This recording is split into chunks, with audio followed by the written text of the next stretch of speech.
Why you should care? Kasi pera natin to. Ang taas ng binabayaran natin na tax. Para saan? Diretso ito sa bulsa ng mga inang kurap. Sa totoo lang, hindi mahirap ang Pilipinas. Hindi lang nagagamit ng maayos ang pera natin.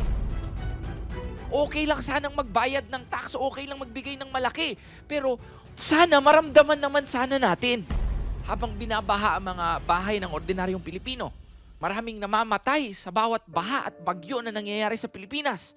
At pinipiga ang maliit na mga negosyante para lang makabayad. At yung mga kurap, yun ang nakikinabang at kumakain sa pinaghihirapan nating lahat. Kaya masakit. Kaya nakakagalit. At sinong may kasalanan? Tayo din kasi binuboto natin sila. Maging matalino naman tayo sa pagpili ng mga leader natin. Trapo na nga. May kaso na nga. Binuboto nyo pa. Sobrang hirap maging Pilipino. Sobrang hirap maging